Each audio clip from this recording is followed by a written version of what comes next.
trabalho final da matéria de Fundamentos e Metodologias do Ensino de Ciências Físicas, tivemos que criar uma sequência didática. O tema escolhido pelo meu grupo foi Classificação de Materiais, forma, tamanho, peso, cor, sabor, odor e temperatura, sendo aplicado para o segundo período da educação infantil, para alunos de 4 a 5 anos. Dividimos nossa sequência didática em 6 aulas, todas com 50 minutos de duração, sendo que a primeira aula será a problematização do que os alunos vão aprender.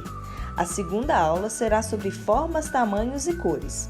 A terceira sobre sabores e odores. E nossa quarta aula abordará questões sobre temperatura.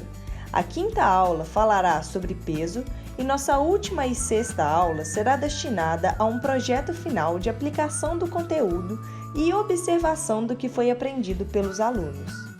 Então, vamos à nossa primeira aula. Ela será destinada à apresentação do que os alunos vão começar a aprender, de modo onde iremos apresentar a situação-problema.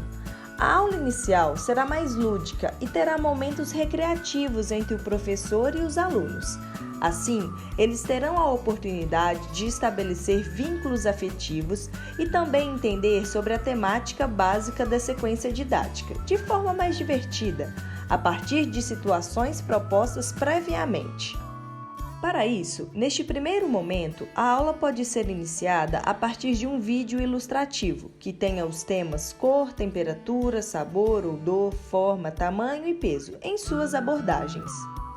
Como exemplo, posso citar aqui um episódio do desenho O Show da Luna, que se chama Uma Coisa Vira Outra. Neste vídeo, já na abertura, é possível identificar os temas que serão trabalhados durante a sequência didática, como as cores, as formas e tamanhos das paisagens, além da adaptação da aluna ao tempo, quando está quente, praia, quando está frio, agasalhos. No segundo momento, as crianças terão a oportunidade de reproduzir as atividades vistas no vídeo, na qual elas montarão novos objetos a partir de materiais recicláveis que serão previamente selecionados pelo professor. Sugere-se que o professor consulte o site Toys from Trash para se inspirar e também oferecer modelos sugestivos aos alunos.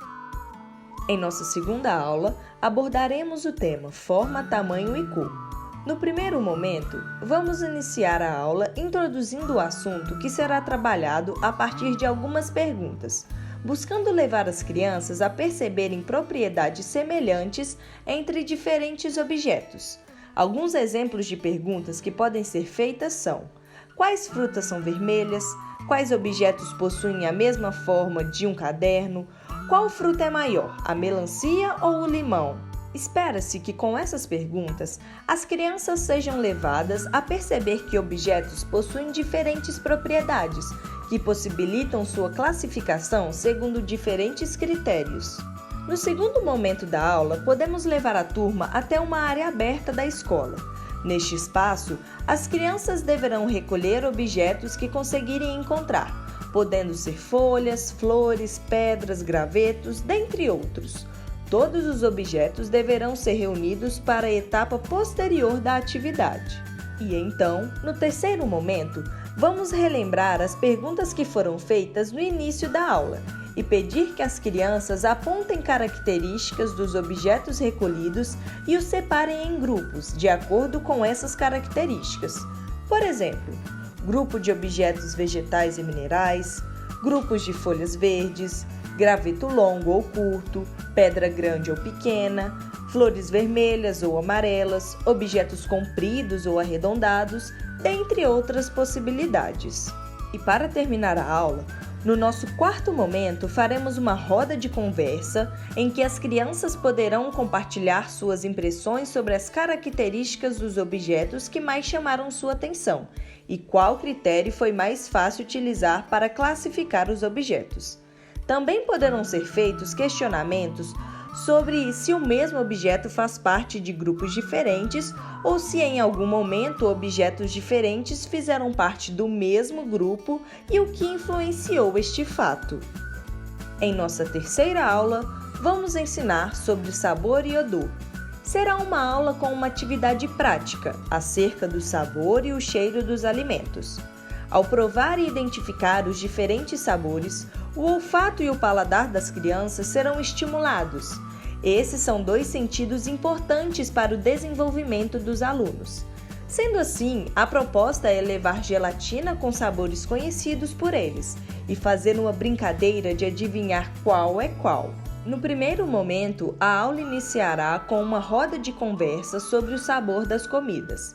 A professora levantará algumas questões como o que é doce, o que é azedo e salgado e dando alguns exemplos desses alimentos, o que gosta e o que não gosta de comer. No segundo momento, após o diálogo e a troca de experiências, acontecerá um jogo de identificação de gelatina, que serão com 4 sabores de frutas: laranja, uva, morango e maracujá.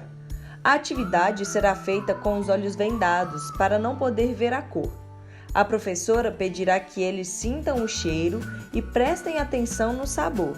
No terceiro momento, depois da investigação de sabores e cheiros, as crianças sentarão em roda para conversar sobre suas experiências. Por conseguinte, o professor pode perguntar qual sabor eles mais gostaram, se todas foram doces, quais gostaram menos, se alguém confundiu com alguma outra fruta e se o gosto é igual ao da fruta ou do suco da fruta. E para finalizar, no quarto momento, os alunos irão fazer um desenho sobre como foi a aula, podendo utilizar tinta. As crianças poderão desenhar o que elas mais gostaram, a fruta relacionada, e levar os desenhos para casa. Nossa quarta aula da sequência didática será sobre temperatura. No primeiro momento, a aula será iniciada a partir de 2 músicas infantis disponíveis no canal O Show da Luna. A música Iglus Iglus, que através desta será trabalhado o que é um iglu, o motivo deles serem construídos e como é a temperatura dos lugares onde há iglus, se é quente ou frio. E a segunda música se chama No Calor do Deserto. A partir desta música será trabalhado com os alunos o que é um deserto e como é a temperatura nestes lugares. Após essa conversa inicial, no segundo momento, será apresentada aos alunos algumas ilustrações de situações-problema comuns no cotidiano. A partir das imagens mostradas, a turma irá conversar sobre como está a temperatura de acordo com as ilustrações. E no terceiro momento, levando papel e seus lápis de colorir para fora de sala, irão desenhar como está o clima naquele dia, se está com sol e quente ou se está chovendo, por exemplo. Na quinta aula, será iniciado a ideia de peso. Para isso, o professor pode fazer um experimento com os alunos, levando uma balança de equilíbrio e utilizar objetos para comparar os pesos. É importante explicar aos alunos que o objeto mais pesado será aquele que conseguir abaixar mais o lado da balança. Após essa demonstração, os alunos terão a oportunidade de realizar suas próprias investigações na balança, utilizando objetos simples como borracha, apontadores e lápis. Assim, eles construirão suas hipóteses a partir de suas próprias vivências. Esta aula será mais livre, deixando que as crianças se divirtam fazendo testes com o equipamento. Chegamos à nossa última aula, onde ocorrerá a aplicação do conhecimento. Sendo assim, o professor observará o desempenho dos alunos no decorrer da sequência didática, como forma de fixar os conteúdos e também verificar a assimilação da turma em relação aos conteúdos trabalhados. O professor irá propor a exposição de um mural na escola com desenhos feitos pelos alunos e então dividirá a turma em 4 grupos, sendo eles: Grupo 1, Forma, Tamanho e Cor, Grupo 2, Sabor e Odor, Grupo 3, Temperatura, Grupo 4, Peso. Após a divisão, será solicitado aos alunos que ilustrem esses temas de acordo com as vivências que eles tiveram no decorrer das aulas e o que eles consideraram mais interessante.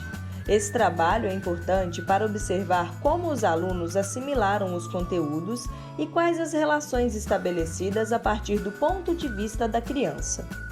Dessa forma, finalizamos nossa sequência didática e acreditamos, assim como Paulo Freire diz, que a educação, qualquer que seja ela, é sempre uma teoria do conhecimento posta em prática e que ensinar não é transferir conhecimento, mas criar as possibilidades para a sua própria produção ou a sua construção.